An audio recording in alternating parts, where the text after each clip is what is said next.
All right, so today I want to talk more about the whole virus situation. I haven't talked about it at least as in depth as I want to in this video for a while, so I wanted to make a video pretty much just dedicated to it and talk about some important things about it because we've had more data that's came out, pretty much just proved what we already know, and by we I mean the people that are actually paying attention, not the mainstream media and the government and all the paranoid Karens out there, but so anyway, this is from the Justice Center for Canada, and they have a chart here. So let's go over it and talk a little bit about it here. And the first one being total number of people tested, just over 5.5 million. And obviously there's been, I don't know if that's the number of tests or the number of people, because I know that there's a lot of people that have been tested multiple times. So I'm not sure exactly what they mean by that, but nonetheless, total people testing negative 5.35, negative percentage test rate 97.65, total people testing positive 128,948, and this is as of August 31st, so it's from about a week ago, but nonetheless, it's still pretty good to talk about. Positive rate obviously 2.34. 9,126 dead. Death rate as a percent of the population, or sorry, as a percent of positive, 7.07. The death rate, again, this is the most important thing, 0.16. So again, it's almost exactly what I've been saying it is for months now, around that point 0.1, point 0.2. And again, if you, and again, that's the average. So if you're under, 50 to 60, your death rate's going to be even lower than that. We know that the death rate for people under that 20 to 30 mark is less than point 0.1, and I believe the flu is around point 0.1. So yeah, it's less than the flu for a good chunk of the population. Total hospitalized 11.4, or sorry, 11,475. Hospitalization rate 8.89. Chance of not being hospitalized 91.1. Obviously, the population of Canada 37,589,000. Mortality rate, again, it has killed 0.02% of Canadians. And again, chances of not dying 99.97. Total hospitalizations for those under the age of 60, 3,476. Total deaths for those under the age of 60, again, 286. So you look at this. Hospitalization rate for those under 60, 2.69. Again, these are the really telling numbers. Chances of not being hospitalized from the virus for those under 60, 97.3. Mortality rate for those under the age of 60, it's 0.001. And obviously the opposite of that, the chances of not dying, is 99.999. So again, it's exactly what I've been pointing out here, that anybody who's under 60, and especially if you're healthy, you have nothing to be worried about, like literally not next to nothing. And it is comparable to the flu. Again, when this whole situation first started, people were mocked and, called crazy, and rightfully so to an extent, but now it has proven them, if anything, they were underestimating it, right? Because this is something that almost exclusively affects old people.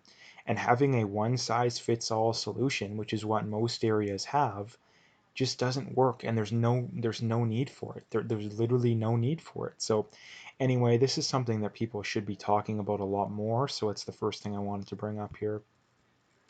And this is another thing that's very telling, in that um, this is from Andrew Bostom on Twitter, and he says, very reassuring, the U.S. return to campus news, zero reported hospitalizations despite over 11,000 tests testing positive.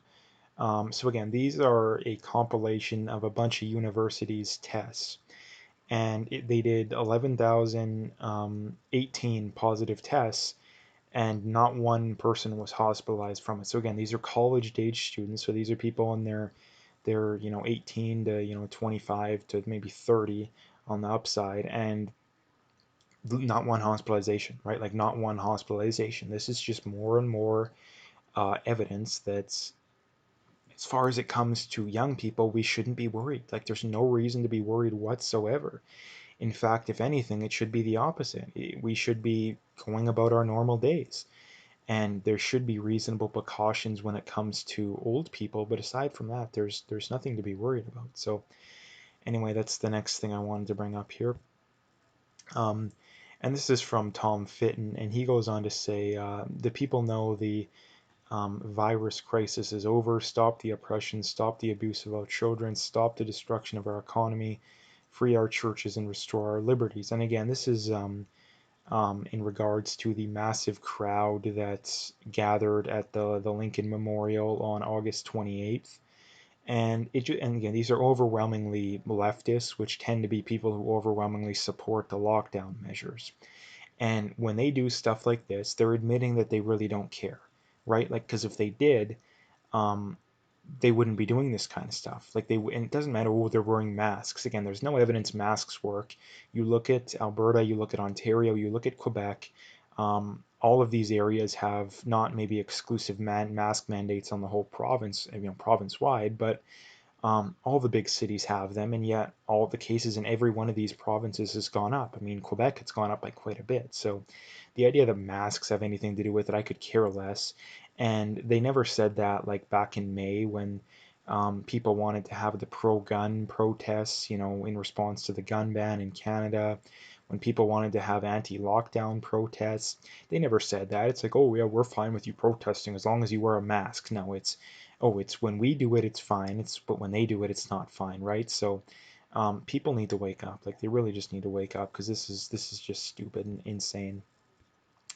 And the last thing I wanted to bring up here is from Spencer Fernando, and he says, conspiracy theorist Jagmeet Singh falsely blames police for the death of Regis Korchinski Paquette, while the NDP denounced Singh for spreading lies and inciting division. Again, this is the problem nowadays, that these people that claim to be for equality and justice and all this kind of stuff, they're either so naive that they're not smart enough to recognize that their actions are only making the problem they claim to care about worse, or they are aware of all this kind of stuff, in which case they're literally trying to incite violence for no apparent reason, right? So it's got to be one or the other, right? Like, it's got to be one or the other.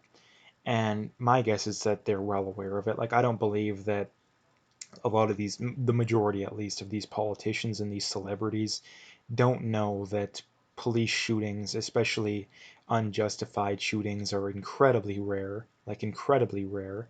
I mean, you talk to the average BLM supporter, they literally estimate that police shoot like 100 times more unarmed black people a year than they actually do, right? And that's just proof that these people live in echo chambers, right? And that's the average person, right? Like, the average politician is different from the average person in that the average person genuinely is just naive. They genuinely are just ignorant, they're naive.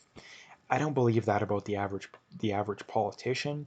But again, if you're willing to make that argument, fine. But if you're willing to make that argument, then you're arguing that things are worse than what I think they are, and I think things are pretty bad. Because if these people are just genuinely naive, then what does that say about the rest of society? Because if they can't even understand these basic concepts, how can they understand finance and trade and a lot of these things are a lot more complicated than this stuff, which is really simple, right? So that's the last thing I wanted to bring up. So anyway, if you liked the video, make sure you hit that like and subscribe if you haven't already. Make sure you follow me on Twitter, on BitChute, and on Parler. All those links are in the description, so you can find them all there.